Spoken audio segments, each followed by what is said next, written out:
respond, so we're just turning this sucker on right about now. All right, so it says we're live. That little thing up there. Okay. All right, so here's the deal. Chris and I are just BSing until 9 o'clock, but because we got gun. Oh yeah, so you're live. Oh, I'm live. Yes, I get Brooks posts on my phone. So gun websites. Was chatting, and I'm like, okay, yeah. See, I'm learning how to use the software thingy. So I think this is actually going to be good about showing me that. Let's see if I can reply now. Let me reply. Oh, it's replying both places. All right. So this 15 minutes before 9 o'clock is literally just the actual tech check of how does this all work and what the heck does it look like? Because I really don't know. I don't know how this is showing up on YouTube. So I guess I'll just give up on that part. So I don't know why it's going to go back. So anyway, so as people comment, in theory, we will see it there. Perfect. I, however, don't believe it. So I am going to open up the Facebook over here. Okay. So that we'll be able to see. It's like it's not showing this there right now. Okay. I want to make sure. There we are. Perfect. All right. So if I hit play, it's there a little bit of a lag. So pay attention here and here, and we'll get this. And it'll and get then there. Every so often, I will be able to go over here, 5x5 on YouTube. Thank you, gun websites. Perfect. So yeah, so gun websites. A couple things. One, definitely makes me blush. He actually redid. He went over an interview I did with this other dude, Barbecue, and he thinks I'm a hero. Yay. He's very sweet, very encouraging. Gun websites, you need to do CT Dementia Help website. It's a hot little mess. So, but like one of my favorite videos that he has is about gun rights, and it's a 2-minute thing maybe. I actually love it. Ooh, maybe we can get super duper fancy and show it and show off his stuff on my stuff. But apparently I'm not that good at being that fancy. But we are just killing time. So, why not pretend I think I know what I'm doing or I have a clue. Oh, wait, there's us. Live now, one watching. And I know who that is. It's Gun Websites. All right, so here's the deal. If I go here, I click on us live, and I click on him. Does that bring me to his channel? No, that'd be too easy. Of course that'd be too easy. Hold on. I'm going to get there, darn it. Darn it all the heck. No, so I need to be on YouTube still. Aren't you glad you don't do tech? I am so glad I don't do tech. All right. Gun websites. Hold on. Because it's honestly, it's just to come with that I can talk. I can't speak. Gun websites, YouTube. Yeah. It's right at the top of his chapter or of his thing. He rearranged stuff. Oh, wait, no, if I go to videos, we'll be right there. Oh, no. He redid his stuff. I don't know what we're going to do now. All right, so anyone checking in, we'll start the real show at 9. Right now, we're just messing around because I really wanted to find my favorite video he does. So anyway, there's like somewhere on here, there's this lovely like 2.5 minute video that says how the piece of our Second Amendment has just been chopped and chopped and chopped. And it's really awesome because it's totally the timeline of how when we first started in America, we had the Second Amendment, we had the ability to actually have guns. Right. No regulations, nothing. And it wasn't even the cake one. Yeah, the cake one. Can you just drop the link in here so that I can make sure I share it out to Facebook as well? Because if you can do that one, that would be awesome. So yes, the cake one. And like I said, in the past when I've gone to your site, it's just at the top, and I'm just not finding it because it looks different. I don't know what I'm doing wrong. I'm trying to be too fancy. So anyway, yes, the cake website. The cake website. It's an old one now, he said. I know it's an old one, but it's still my favorite because it's so simple. And he takes the cake, and that's the Second Amendment. And then within the first 50 years of America, they Start shopping the chop. pieces. And then it's like another 60. And, now we're, and then another 60 years, they come and take another piece. And then I want to say 1963 or 68, whenever one of the first federal firearms things came out, how now they don't even go that far as it's like every year now they're coming back. Absolutely. And once they take anything, they never give everything away. Now, I will say, I'm definitely getting more and more annoyed with our politicians, but it's not even just about gun stuff. My knee. For those of you who don't know, I blew my knee out last Thursday, not on Thanksgiving, before that. And I was in wicked, like ridiculous pain and suffering kind of pain, like crying, literally telling my husband that, I'm considering asking for a diaper so that I can not have to leave the bed because I was in so much pain. And I couldn't get any pain meds. And I called my doc, hey, Raga, and they couldn't get me pain meds either because of the laws in Connecticut. And I'm like, why are politicians telling my doctor what they can and can't do over the phone? Right. It's like, it's because of the opioid price crisis. And I'm like, yeah, because politicians have done so good fixing the war on drugs thus far. So anyway, that's why I was like, so gun websites, and yeah, the cake one. Whenever you get a chance, give me that. All right, and Mike Ballinger is here on Facebook because I'm not seeing his comment here. So I guess, hold on, let me see if I make this bigger. If I make this bigger, will it show me more? I don't know. I got nothing. All right. We'll see how it goes. Well, we're winging it. And here's the thing. When people were commenting last week, all I had to do was I went back and answered the questions after the fact. Perfect. So, so this is going to officially be the longest Suicide Prevention Saturday ever because we're early. Do tech stuff. And if they don't know me, I can be a chatter. That's right. I'm really good at cracking the whip and say, wait, hold on. Wait, we need to know She'll these reel things. me in. She'll reel me in. Yeah, in theory. That's the thunk at least. We'll see how that works. All right, I'm wondering.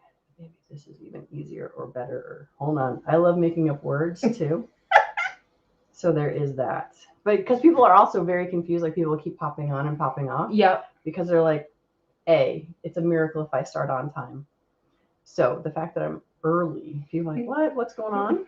However, I will say that I've been told the more consistent you are with actually showing up at the same time, the more consistent your followers become. Yes. So it's a small miracle.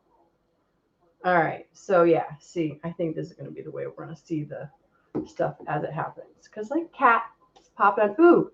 So Katrin Moskowitz, another nurse. Yay. You're my second interviewee. She was my first. Yay. So that's how that works. So congratulations for being number 2. Why, thank you. I'll take it. Any good way to spread the good word about dementia education. There you go. I know. It's like, yes, I love talking about suicide. Well, not really. I like bringing awareness to suicide. It's like if we could get rid of it, that'd be cooler. That would be way cool. Absolutely. So if we could get rid of dementia, that would be way cool too. Yeah. Well, have you ever watched the movie Supernatural? No. All right. It's not a movie. I'm sorry. It's a TV series. Okay. But anyway, they have these monsters from purgatory that are going to cure cancer, cure dementia, all of these things. And you know why they're going to cure them? So that we're a better feeding stock. Oh. Because they're just going to eat us. Because they want. But they want us to be fat and happy while they're doing that. Well, you know. 2 out of 3. Oh, all right. So gun websites. Trying to drop the link. Hold on. Yeah, that doesn't really show up so much. You actually become friends on Facebook or actually get your phone number, and then we could actually chat because that'd probably be easier. Oh, I know. You can email it to me. See my name right there? Brooke Cheney. Just do Brooke Cheney and put an @gmail.com. I can get it there. And if I do that, then I can cut and paste it up later so everyone can see. Because I guess if I do it in here in StreamYard, it will go to my YouTube stuff. But I'll just have to manually do it to Facebook. Hi, Patricia. How are you, hon? Sorry, I am dying. Do you need anything? No, I'm good. My daughter said the other day when I was drinking, she's like, Mom, you look like you're crying when you're drinking. I'm like, no, not really. You're like, just slamming my water. Yes, it says mead, but unfortunately that was last week. This week it's only water. I can attest it's clear. Yes. Although in high school we appreciate the fact that vodka was clear. Yes. And yes. no smell. And no smell. And no smell. So that made it a little better. Yes. All right. Well, it's 8:57. What do you think? Ladies and gentlemen, should we get started? I'm just going to assume that you're all nodding. Yes, get going already. Yes. Would you? Yes, it's already been 11 minutes. So, hey, Jim. Jim Smith, one of my friends, and he actually lost his brother to suicide. And he was very sweet. And one of the talents his brother had was making pottery and that sort of stuff. Nice. And so I have one of his goblets. Oh, I thought that was very sweet. Jim, I'm sorry for your loss. So, yeah. And so Chris and I are pre-talking of all of this. We've already cried at least once tonight. We have. So it's going to be a rough show. Just to warn you all, if you get uncomfortable during crying, you might want to leave now. Yeah. Or just like seeing grown women cry. or suck it up, Buttercup. It'll be fine. All right. So, dun, dun, dun. I know it's 8:58. We should just go. We really want to go. All right. So maybe I'll edit it afterwards. We'll get rid of all the beginning stuff. Who knows? Whatever you choose. All right. So, hey, Nanette. So, yeah. So I can see who's coming in. All right. So it is Saturday night. It's almost. Oh, JK says hi. Hi, Jay. It is Saturday night. For once, I'm early, not just on time. And this is Suicide Prevention Saturday. And I have a guest this evening. Hi, everyone. This is Chris. Her name should be right across the bottom in case you need to know whether it's a C or a K. You know it's a K now. Chris with a K. Yes. And we're going to talk about a bunch of stuff. We're going to talk about dementia.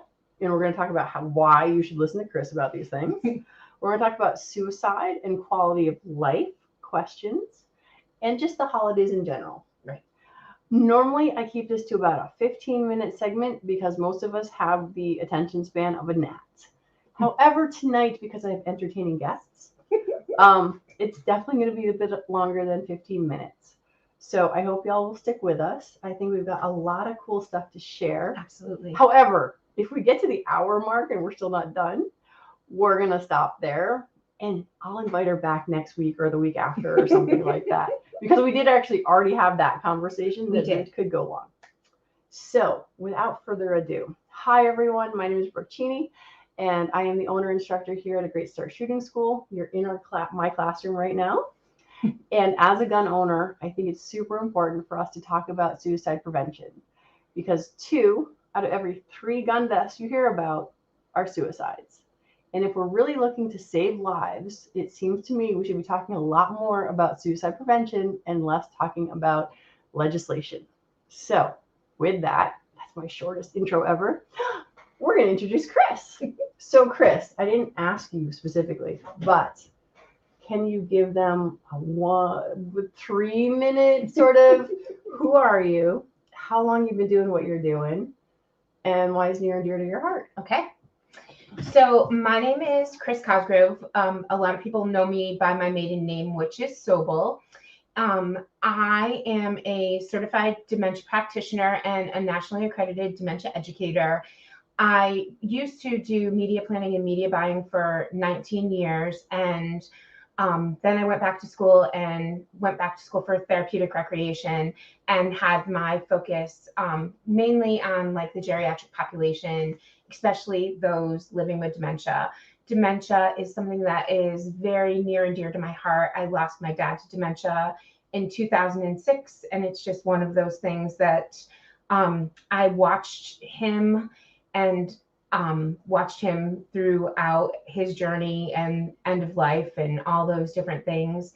And I just thought that this is where my calling was, and this is where, my passion is. And I like really make it a goal to educate people on dementia, as well as those living with dementia. I try to educate their loved ones how to kind of assist and guide and help them still live their best lives, because no one really knows what they know. They can't tell us what's really happening, but I truly believe in my heart and soul that they're in there, and that they do know, and that the brain isn't giving them the signals to say what they really want to say.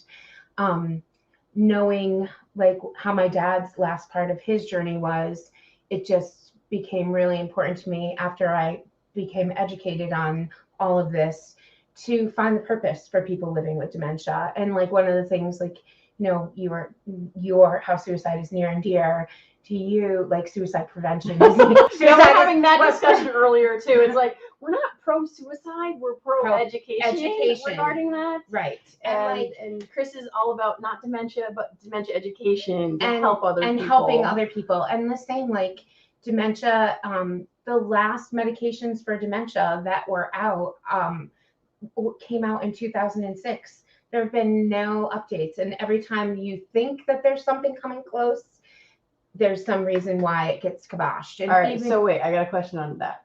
Sure. Is that just here in America? Because one of the things I didn't know about for the longest time was medical tourism.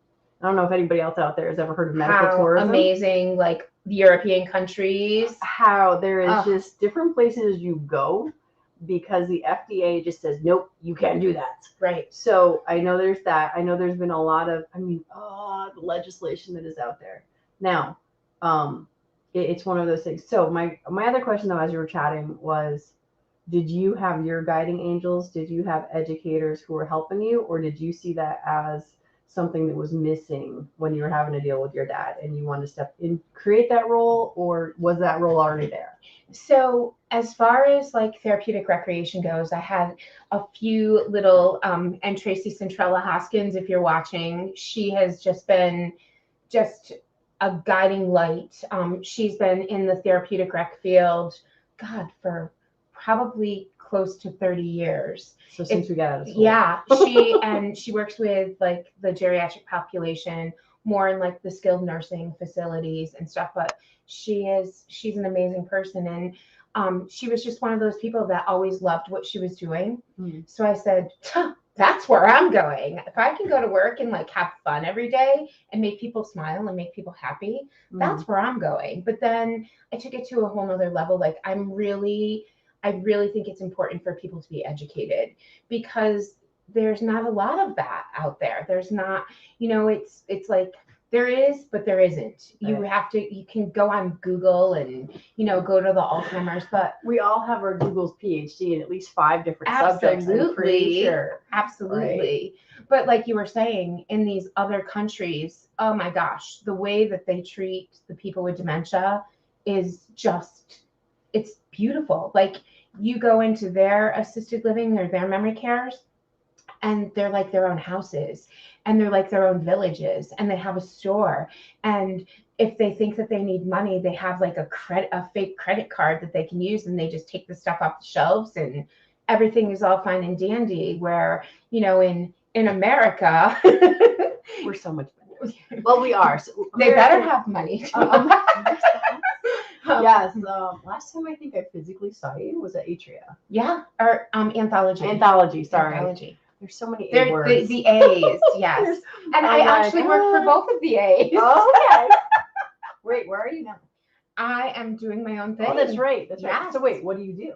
So What is your I service? am a dementia consultant and a dementia educator. I teach the classes for dementia practitioners, and I also just teach classes for the public in general, for people who have loved ones living with dementia. I also can go in home and do home safety checks. Okay. I can go into their home and create awesome little Sorry. care plans. I'm waving at my sister Margaret. I can go create like little care plans and help them like. Okay. So when Nadia, my daughter, I was saying that you were coming because Nadia had to bring Chris down here, so she knew where to go. To the lair. To the lair, into the office. She's like, Mom, you don't have dementia, do you? And I'm just like, no, kid, we're just gonna talk about it. Oh. But like really simple. Is there a difference between Alzheimer's and dementia? So Alzheimer's. Or is it like how is Alzheimer's, the umbrella? Yep. Dementia is the umbrella, and Okay. Alzheimer's is one type of dementia. Okay. But people, because Alzheimer's is like the Alzheimer's Association and all these different things, people assume that it's Alzheimer's, but really, in reality, it's dementia. Okay. Just like, sadly, cancer is cancer, but then there's lung cancer and breast cancer and prostate cancer. Yeah, bone cancer and all the other places. Yes. All right. So all right. So dementia sucks. We know dementia that. sucks. Suicide And sucks. There's also what people don't realize. There's like over 150 different types of dementias out there, and where they were like seeing, like defining things as like frontotemporal or Alzheimer's or different things. Now they're like saying people have multiple types of dementia. So someone might have Lewy body and Parkinson's or Parkinson's-induced dementia and different things like that. Gotcha. All right. So, but the umbrella version of the umbrella. The umbrella version of things is I'm losing my ability to communicate with those around us. Is that like the nutshell idea of what dementia is? So large umbrella. Simple for those of us not in the medical field. Right. So typical growing old, we all forget where our keys are at times. Dude, I am so screwed. I've never remembered where my keys are. We all forget where our keys are. We all forget, those little things, but we remember them or we find them. People with dementia, as the disease progresses, like they lose that ability. Like the brain doesn't give them the connections that they need. So it's way more than just like not knowing. There's just so many different levels. They can't communicate with themselves. Right. I mean, that if I pick up the mouse and I put it down, I know where it is. Right. But if I've got dementia, I put the mouse down, but I don't even remember what the mouse is. Depending on what stage you are in your disease. So all suckage. All suckage. All suckage. So short version of what it is, right? So what do we got? I'm just trying to check on time. So because we have so many things to talk about. So dementia and suicide. We started talking. You started looking. Yeah. So tell the folks here what you found.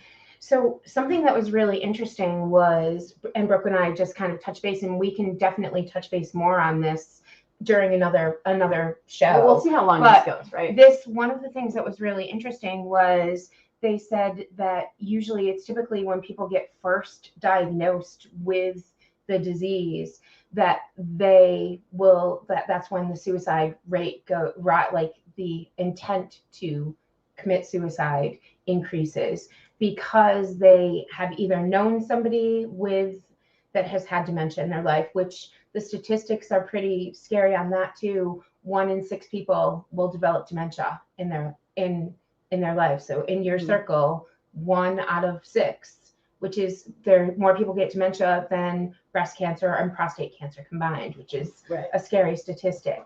So early on in the beginning of the diagnosis, that's when suicides are happening with folks that are getting diagnosed, because they know what the outcome is going to be. So instead of being a burden on their family or different things like that, they're taking their lives, which is really, really sad. Because yes, dementia sucks in so many ways, but the person is still a person. But then is it selfish because we were having this conversation? Yeah, so I was gonna say now we're gonna roll into a little bit because we're gonna jump around a little bit so we touch a little bit of everything because the title tonight is dementia, suicide, quality of life, and holidays. And when we start losing ourselves or we're afraid we're about to lose ourselves, this is what we're just talking about. It's like, okay, dementia is scary because all of a sudden I'm in control. And I started having this conversation with somebody else earlier. We're all control freaks. We all want to have control of Absolutely. what we're doing and how we're doing it. And I think a lot of people, when they hear the word dementia, like, oh, I'm done for. I'm going to be a drooling idiot. And I'm not going to remember, I'm not going to remember who my family is. I'm not going to know these people, which isn't like, it doesn't progress from the early diagnosis to like the later stages. There can be a lot of time in between there. Like someone can have dementia for up to 20 years, depending on the type of dementia. So you could have the beginning stages of dementia, and those beginning stages could be like 4 or 5 years. Most of the time when people are in the beginning stages, they still can work. They can still do different things. Like they can still get around. It's the later stages where, but those are the stages that kind of stick in people's minds. Like when people think of the word dementia, they think of people that can't put sentences together anymore, or can't speak anymore, or have that blank stare in their face. Or look away and be like, oh, I'm sorry. Nick, who are you? Yeah. Yeah, you know that thing, that ticker. Yeah. That ticker. You know, like they start losing the words and replacing them with others. Right. And when you see, like if you have family members and you start seeing a lot of sticky notes around or late notices on bills. I'll hide my pile of sticky notes that I have over there. Like I said, I don't know where my keys are now. Straight from the vodka. Oh, sorry. I just noticed Gunsight's hair. Hold on. Ready? Because it's so fancy and I can do it. Vodka straight from the bottle. No, we discussed this. It was mead. Wait, I can't do anything backwards. But it is now water. I promise. It was high school when I did vodka straight from the bottle. Yeah. For real. Right, J. Case? All right. So dementia sucks.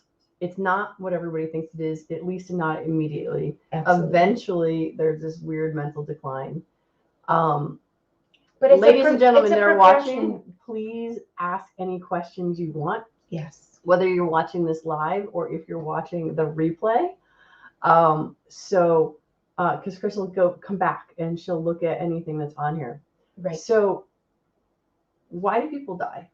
I mean, in that, is it, because like, here's what I thought, and I'm probably, this is what I love being the student versus the teacher, because I'm like, I get to feel stupid and ask you the question. No question is a stupid question. But it's like, my thought for someone who's Alzheimer's is that eventually they actually forget how to breathe and they suffocate or something like that. Like in my brain, that's what I think finally kills people, is their body doesn't remember what it's doing.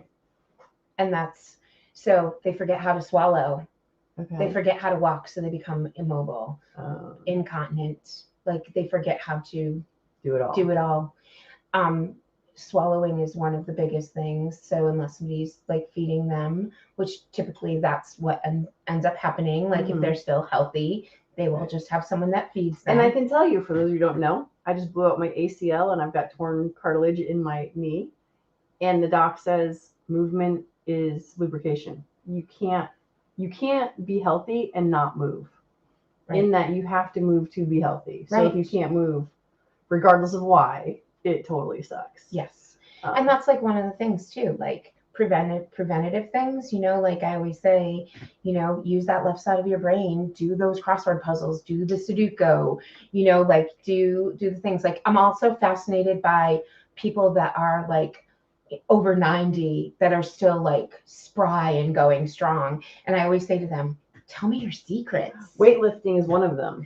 Yeah, like, and just For real. being like fearless. Like I met this like 97-year-old woman who ended up in a rehab place because she tripped over her big Lunkin Kirby vacuum cleaner that she was trying to drag up the stairs.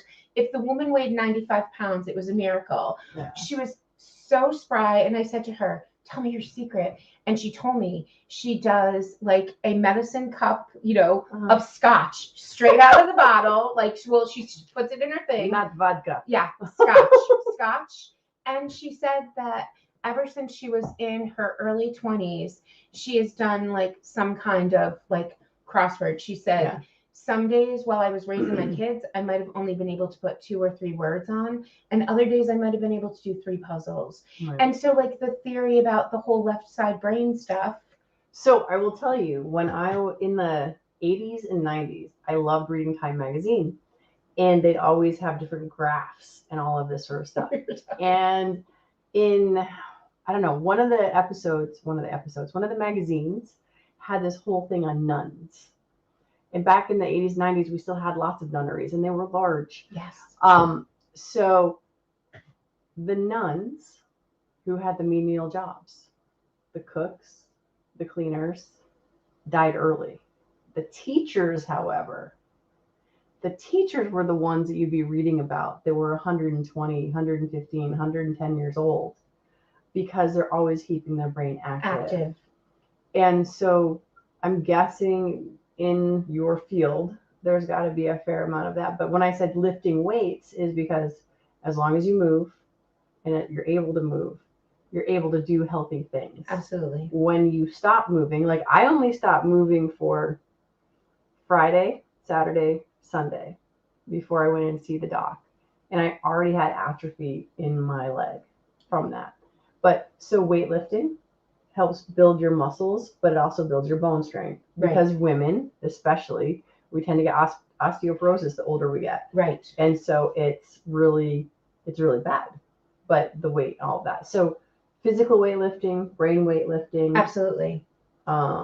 You know, what does your field say about all that? Yes, absolutely. Like movement, dancing, that is like dancing, jogging, and if Twister. We did a spin on Twister. You know, you got to make it your own.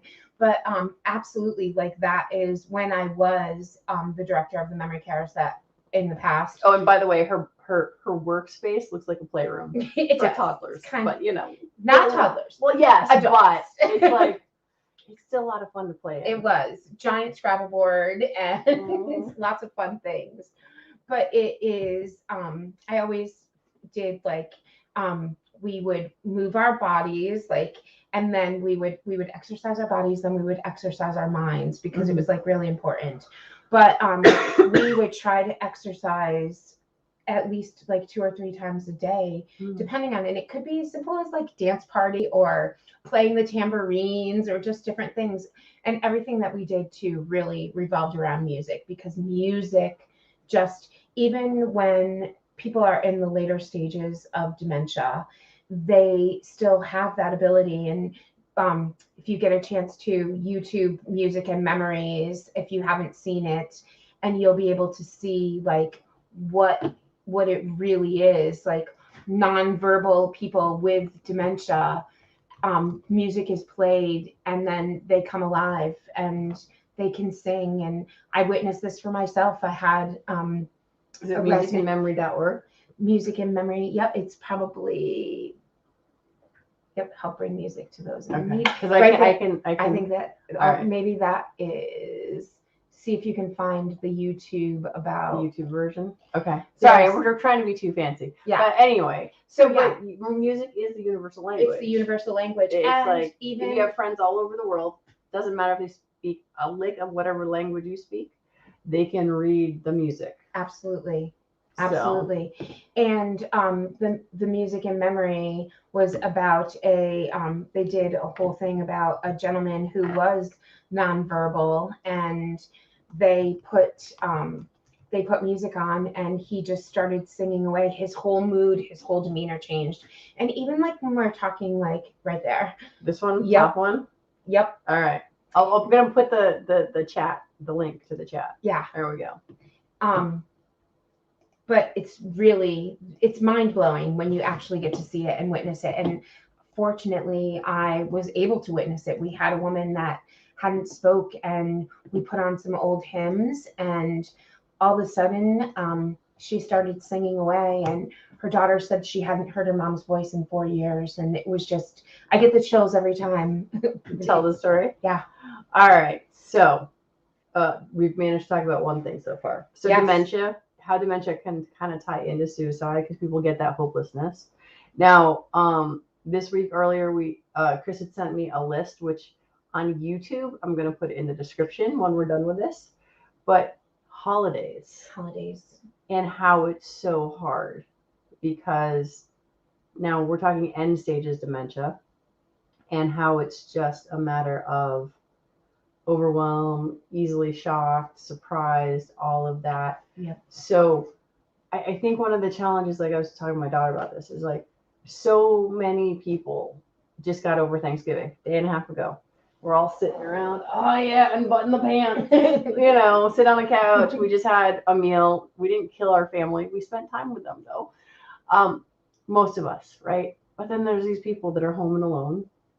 And the holidays suck for a lot of people. They don't have money for their kids' presents. They're not invited anywhere for whatever reason. They're stuck in rehab. There's lots of reasons why holidays suck and make it so much harder for people. Now, suicide does go up during the holidays. Now, here's the reality of it.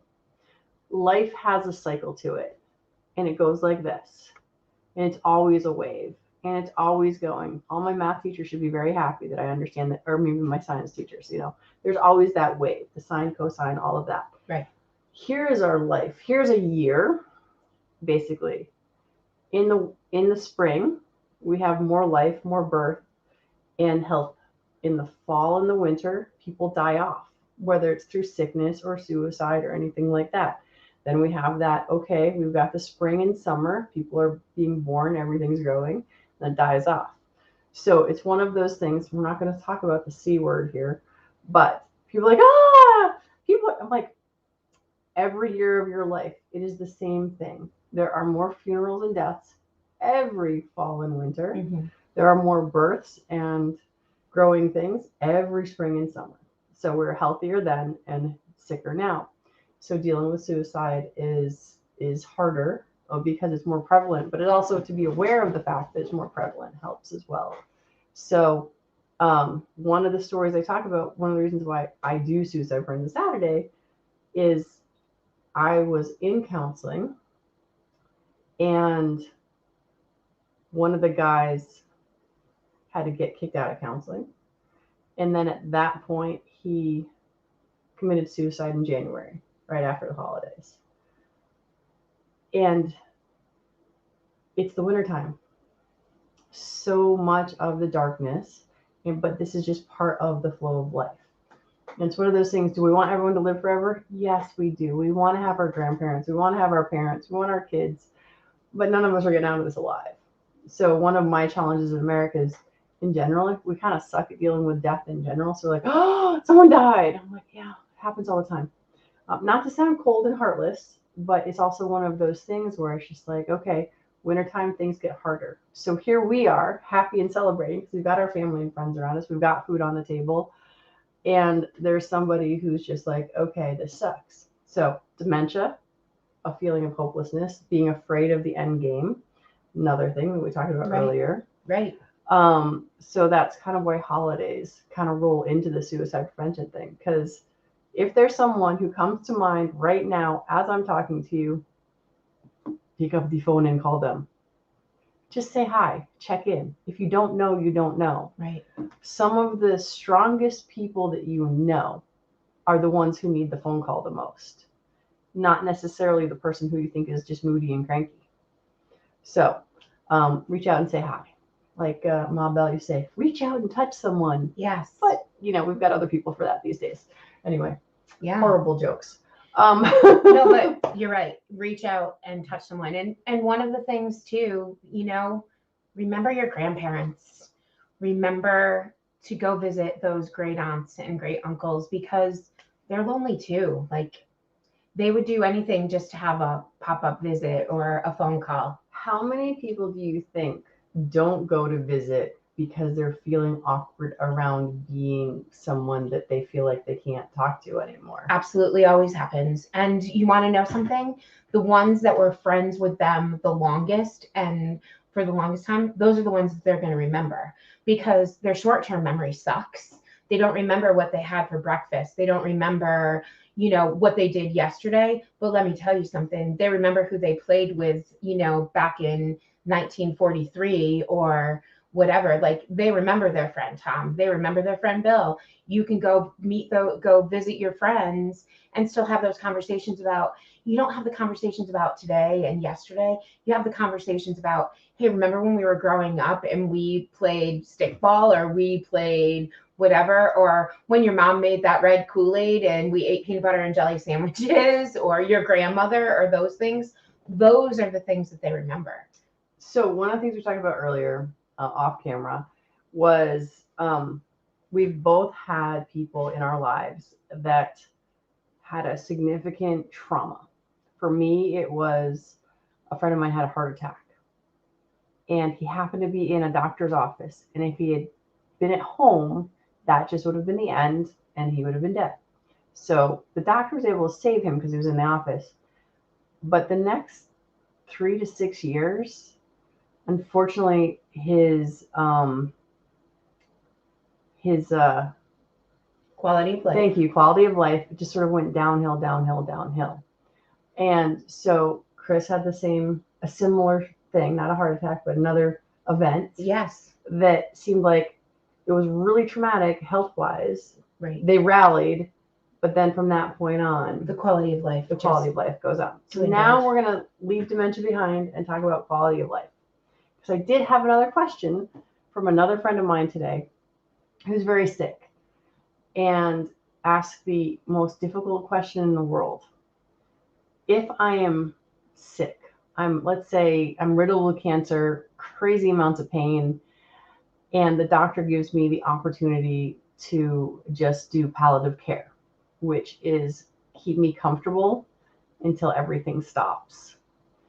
And he asked me, he's like, is that suicide? And my thought is quality of life. If our dog was in pain and couldn't take care of himself, we bring him to the vet and we let him go to sleep. And we call it putting them to sleep. And there's a huge can of worms to open when we're talking about people, because if I'm talking about me, I'm talking about Sean's wife. I'm talking about Max and Nadia's mom. I'm talking about my mom's daughter. But I'm getting to choose if I want to suffer longer or not. And so it's really a complex question. Is it suicide if I tell the docs, no, really, I'm done? And it actually happened in my family because my dad had everything failing. He had already had a quadruple bypass. Sorry, I need more vodka, of course. Hold on. Not really vodka, really water. So we had the conversation with the doc, and my dad, everything's failing. He's in pain. He can't move. He hasn't listened to the doctor for a decade anyway. And he's like, Brooke, I'm done. We had the big family meeting. We said, okay, you just have your care, take care of you so you're comfortable until stop trying to revive him. Right. And we had the meeting, and then he's like, Dad, my father says, do you guys want me to change my mind? And I said to him, unless something has happened where you're going to listen to the doc, you're going to lose the weight, you're going to stop smoking, all the things you need to actually live and be healthy, no, there's really no point. You're suffering. It's horrible. You're ready to go. He'd come to peace with himself. And he's like, they're like, nope, just comfortable. Everything's shutting down anyway. Is that suicide? And I'm like, I don't think it's suicide because you're done. You're exhausted. You can't go on any further. But it's like, how does it work in your world? I mean, I know the laws are, and the other part is, yes, laws are different in every state. So I don't know where you're watching this, but some places is legal, some places is not. Right. And, same palliative care, hospice. Hospice is an incredible thing. I recently just did this amazing webinar on end of life, and whatever it is with America and death, if you asked me 15 years ago, even 10 years ago, if I would be having this conversation about end of life, one of the things too that I've become way more aware about is like the whole end of life process. And I guess it's because being in this dementia world, and inevitably in the end, like later stages, that's what happens. And so I really had some amazing hospice people along the way that like really shared. And recently I just did a webinar, an end of life webinar for like an end of life doula, which was absolutely fascinating to me. Oh, and it was like, it's something that that I'm definitely putting in with my services, like as going for more training when I'm done with my gerontology stuff that I'm working on. Oh yeah, right she's now. in school. I'm in school right now for gerontology. We never have enough to do. Yeah. But the end of life stuff is really, at the end of the day, it's really kind of fascinating. And I truly believe that it's everyone's choice. And I even think like, our folks with dementia, like I always say, I always try to get to know the person. Like it's a very person-centered approach in my world, and getting to know all about them. So like when I've been in end of life situations with them, I always make sure that their favorite music is playing. If they were religious, I would read from the Bible, just like different things, like to make their end of life almost as special and as beautiful as the beginning of life. Right. And I think I almost wonder too, like if some of them, ultimately had the choice earlier on, like, what would they have said? Like, would they? And it's one of those things too. It's totally a personal decision, like where you believe it's fair. And this is where it gets really hard though, is because we become selfish, like we were saying. Well, but he asked me if I want to keep around. Like, dude, unless you're changing, forget about it. Yes, I miss my dad. I was just like all of that. But it's just like, it's so hard because we're talking about medical problems for, stuff that's diagnosed, bad heart, renal failure, dementia, all of that. And I started thinking about it more because he asked the question, is like, who are we to judge the people that do take their lives due to depression, anxiety, etc., or because that overwhelming feeling of worthlessness has just gotten to them? Because when I wanted to kill myself, it was to escape from all of my pain and suffering. And it was real. It was really in my head. It was really part of my emotions. Had I committed suicide, if I had taken my own life as a teen, just because no one felt or knew about my pain, how does that make it any better or worse or more acceptable? So I think suicide in general is, I don't know.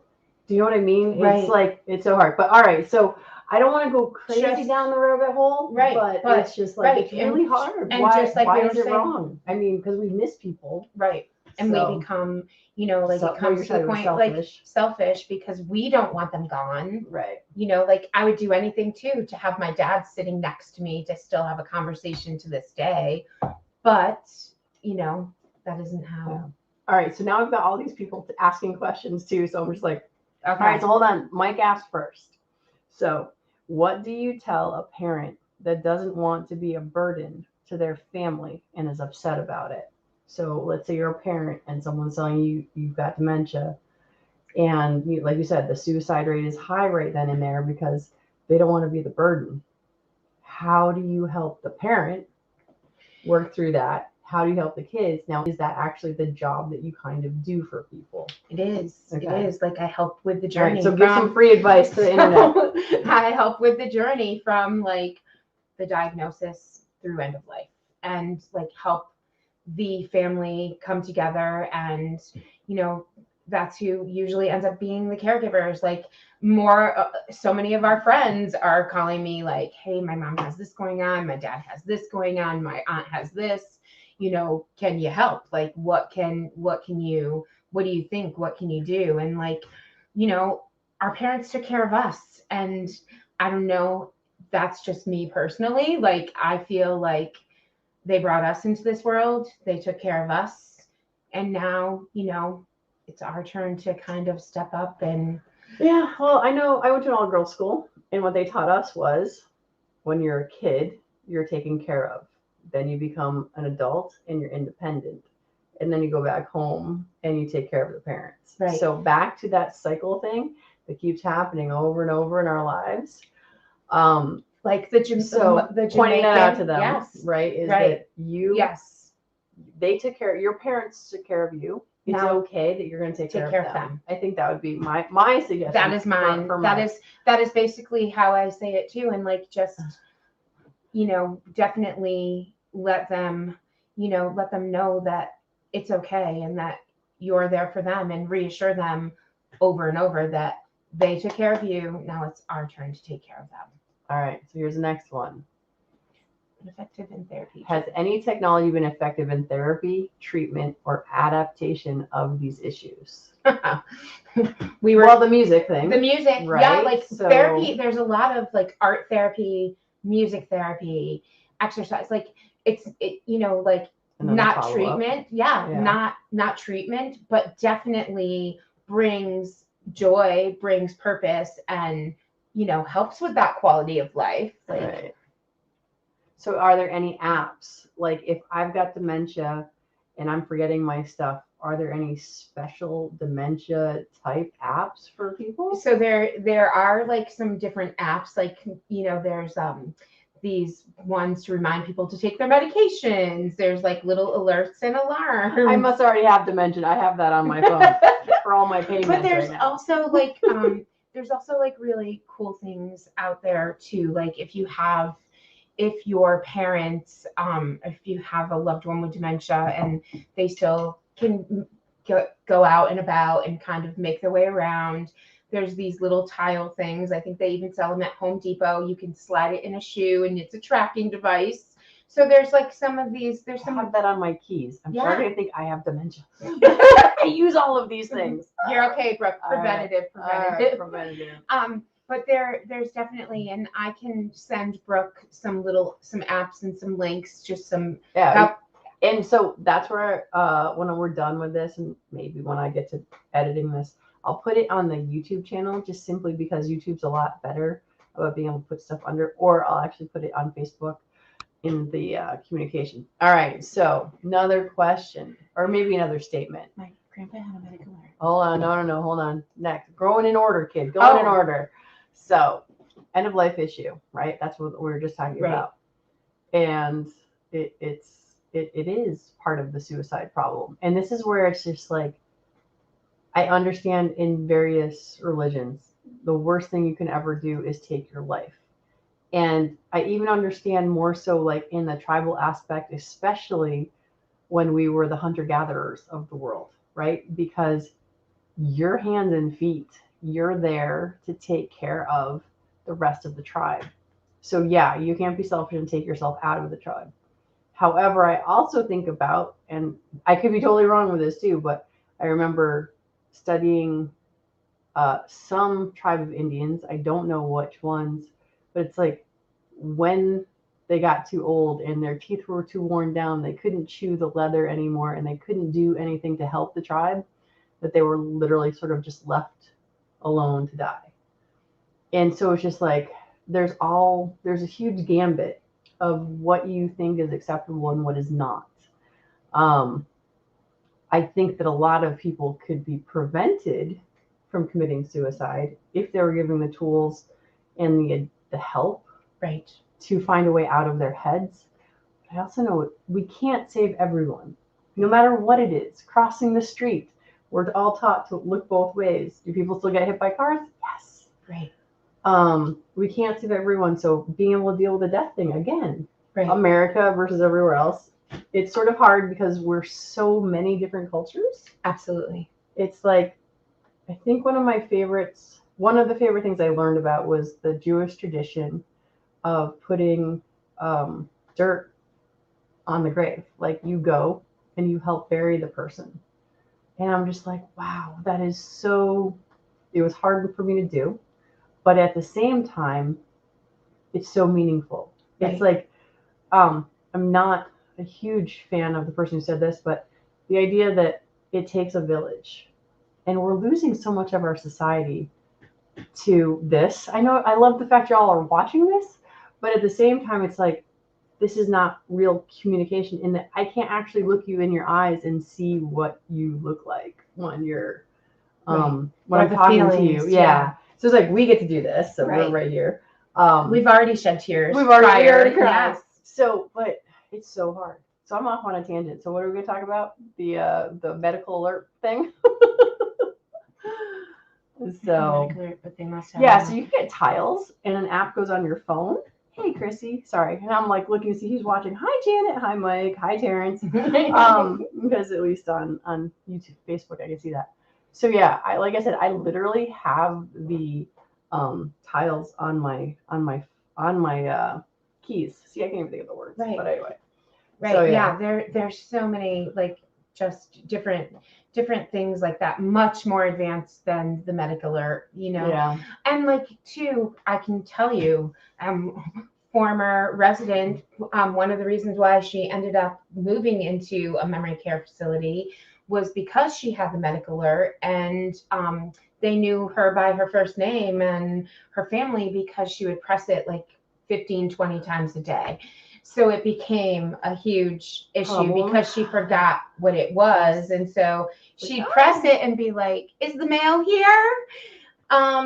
She'd press it and say, I think I need a drink, like for all the things other than what it actually is supposed to be used for. All right. So I'm going to say we're coming to the end of my longest thing. However, there's so much more.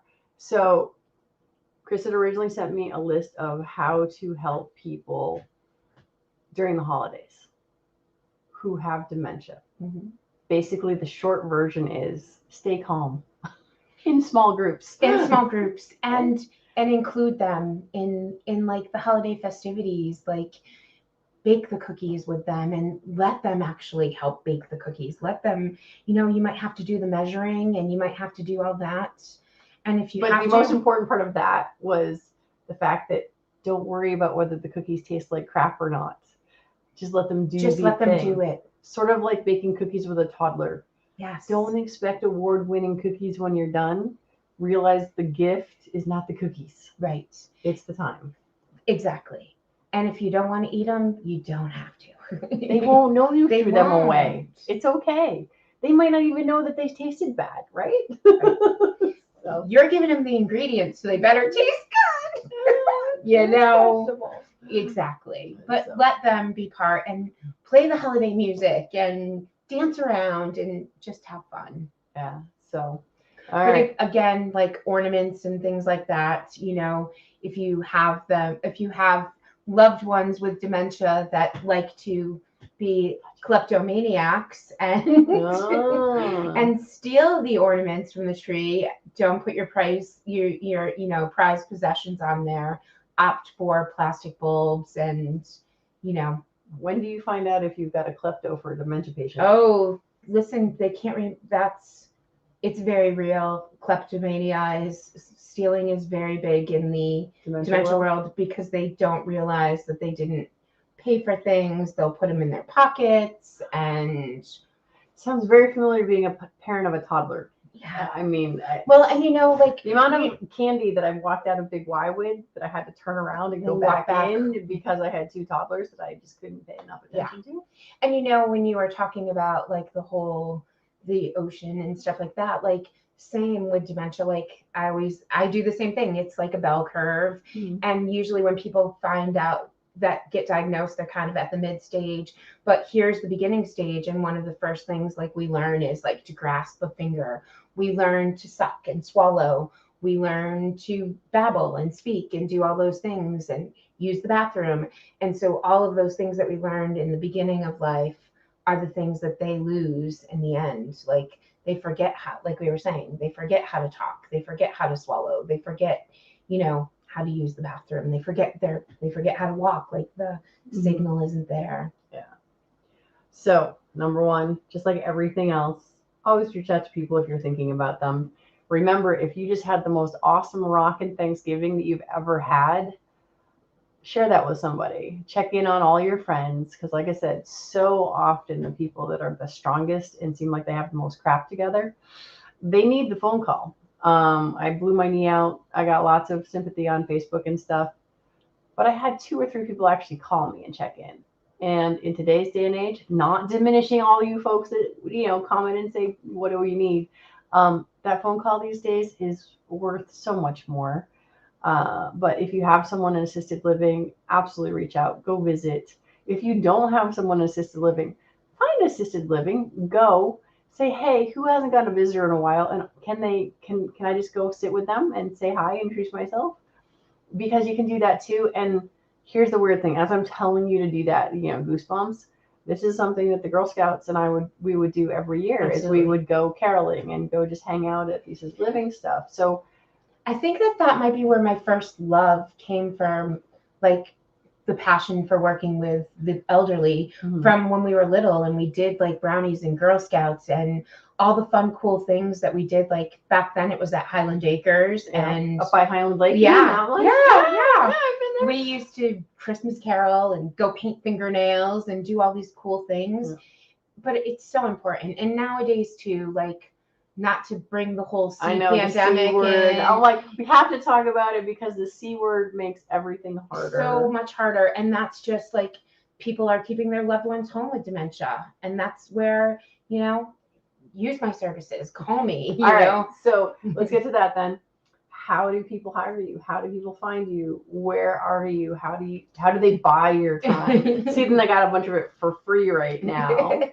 So yeah, I have a website. Hi, Carrie. Sorry. That's okay. Carrie's in Massachusetts. Hi, Carrie. And she just started her own podcast, and she's doing interviews now too. Awesome. She's part of the DC Project Ladies. So sorry. Yeah. So go ahead. Yeah. What you're saying, how do we get hold of you? There we go. I'll put links and stuff too. So yeah, you can, I have a Facebook group for dementia that I try to kind of post little tips and tricks and, you know, little things like helpful hints. I also have a really kind of you there. Go ahead. Okay. I have a really no, like, where are you going? I know. I don't know. At the end, we'll figure this out, right? Yes. Talk it down. I have a website that I finally am working on developing. It's you know, it's in the works, but it's ctdementiahelp.com. And you know, you can reach me there. My email is really easy as well. It's chrisacosgrove@gmail.com. And yeah, and you can always reach out to Brooke. I can help you friend request. You can help me friend request. She can help you friend request me.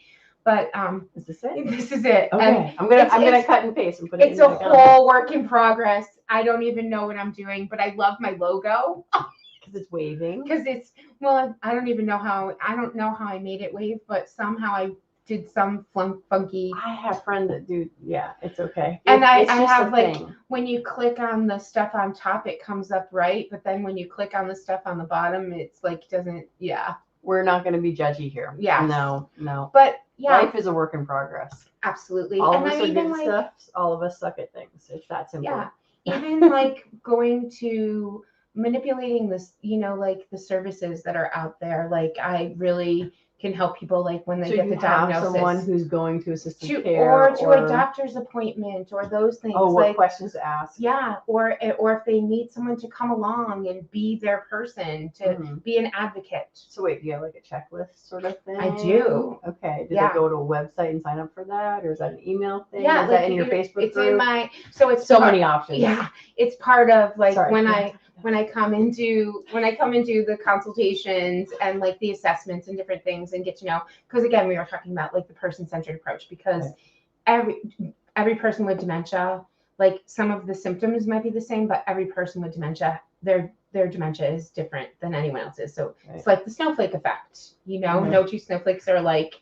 no two people with dementia are alike. So we really do a person-centered approach to everything. We are talking about snowflakes in the white fluffy kind, not the derogatory way. Yes. Just to be clear, because I did not know that snowflake was a derogatory term. Oh, geez, I didn't know that either. I know, it's horrible. Oh, I'm learning so much. No, Listen, I'm back in college and I'm learning these things, and I'm like, whoa. This is the conversation I have with my daughter all the time. Clear communication is so very hard because we all have different words for the same thing. Absolutely. Just like, ooh, my favorite story. I'm 17 years old. I'm in England playing soccer. And I said, oh, I'm so pissed. And all the English kids were laughing hysterically because in England, pissed is drunk.